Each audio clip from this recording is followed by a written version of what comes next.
धेमाजि जिल्ला जनाय हालामनि सिङाव थानाय 2 नं लांदांगुरि गामिया थांनाय सानखालि गामियैनो जयै सोरगिदिं लामायाव 450 बिफां फुलि गायदों। मख'नो गोनांदि 1987 मायथाइयाव 2 नं लांदांगुरि गामिया गायसनजादोंमोन। बेनिनो दिनै फैयै गामिनि रायजो राजाफ्रा मोनसे थांखि लादोंदि फैबाय थानाय 2037 मायथाइयाव बिथांमोननि गामिया 50 बोसोराव आगान होनायजों लोगोसे सनाथि मायथाइ फोरबो खुंफुंनो थांखिजों थांनाय सानखालि 450 बिफां फुलि गायदों।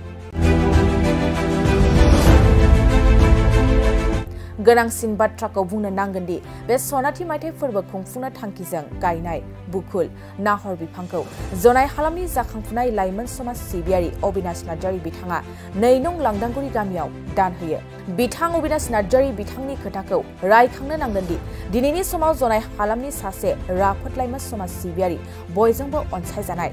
गोबां बिथिंनि गेजेरजों रायजो राजाफोरखौ अनसायबोगासिनो 2 नं लांदांगुरि गामिनि बोसोनगिरि रनजित दैमारि बिथाङा खौरां बिजोंनि गेजेरजों मा फोरमायदों फैजों मिथिनानै लानि। गिबियावनो जोङो धेमाजि जिल्ला जनाय हालामनि बेन्दोंआव थानाय 2 नं लांदांगुरि बर' गामिनि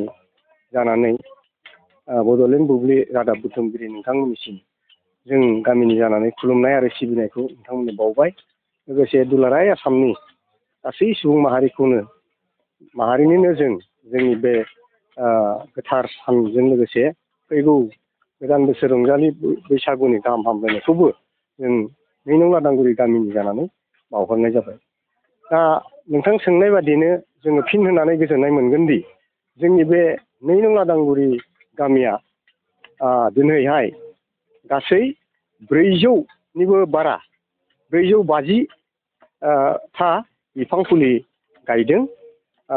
मोनसे जाबाय बकुल आरो गुबुन मोनसे जाथिया जाबाय नाहर। बे मोननै बिफांखौ जोङो जोंनि बे गामिनि बे सरकनि लांगोना मोननै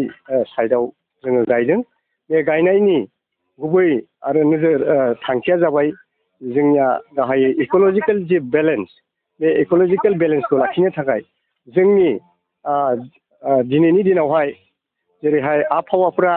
गाज्रि जालांगासिनो दङ, बै आबहावा गेब्रेंनायखौ जोङो जोंनि सुबुं माहारिया थांनानै थानायजों खाब जाहोनो थाखाय दिनैनि जोङो बे जोङो इक'लजिकेल बेलेन्सखौ लाखिनो थाखाय जोङो बे बिफांखौ गायदों। आरो लोगोसेनो मोनसे खोथाखौ जोङो जोबोद गोसो होनानै फोसावनो मोननानै जों गोजोननाय मोनदों। दिनैदि जों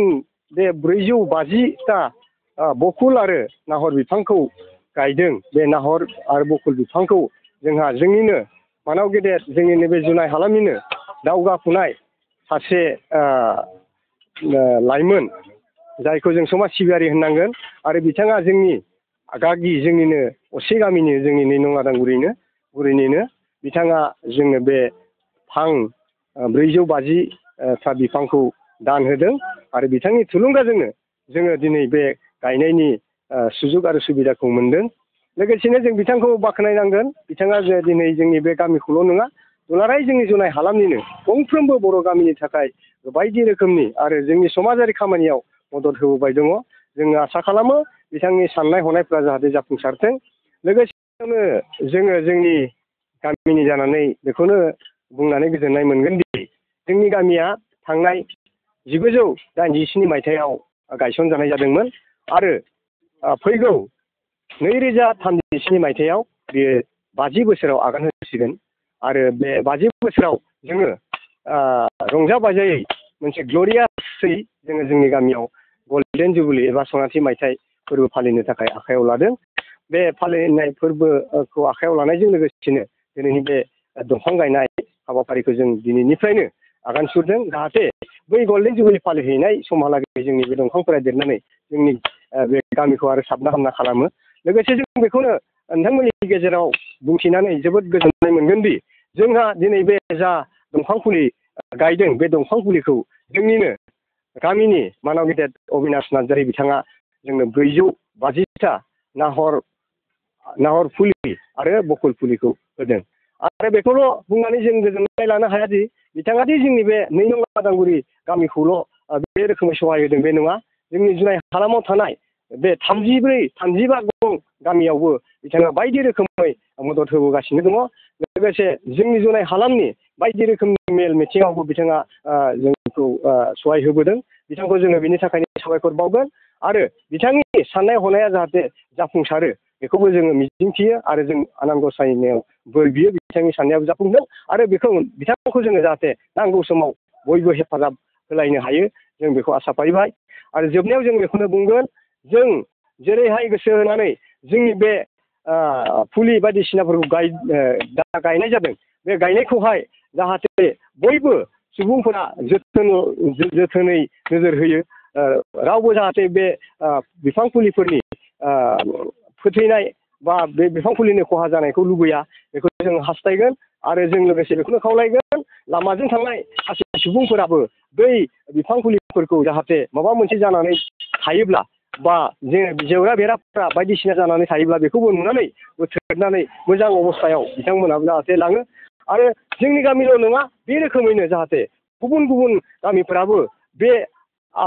मावथांखिफोरखौ लायोब्ला जोंनि बे समाजा आरो जोंनि जा इक'लजिकेल बेलेन्स जोंनि सुबुं माहारि आरो आबहावाजों गोरोबनाय मोनसे थांनानै थानाय बेयो बयनिबो गेजेराव हाबना हामना जागोन आरो बेखौनो जोङो हास्थायदों आरो बे हाबाफारिखौनो लानानै जोङो बे दिनैनि हाबाफारिखौ मावफुंदों होननानै जोङो जोंनि गेजेरनिफ्राय नोंथांमोननिसिम बुंथिनाय जाबाय बे बिफां जा जों गायनाय जादों बे बिफांखौ जों गामियानो गायदों सम दान जों गायदों बिफां फुलिखौ जोंहा मानगेजेर अबिनाश नार्जारि बिथाङा दान होदों आरो गासै सम दाना जोंनि गामिनि बेयावहाय मोनबो स्किम बायदिसिनानि जेबो खोथा गैया जोङो बेखौ सम दाना जोंनि आरो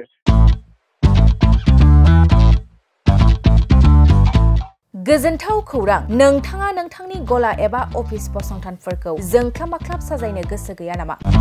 नोंथांनि गलाफोरखौ बायदि बायदि रोखोमनि जोंख्लाब माख्लाब खालामनानै साजायनो थाखाय क'क्राझार नोगोरनि सिङाव थानाय गौरां भेलि हटेल साखाथियाव सानिक्य आर्ट एन्ड डिजाइन गलाया लानानै फैदों बायदि बायदि रोखोमनि आर्ट डिजाइन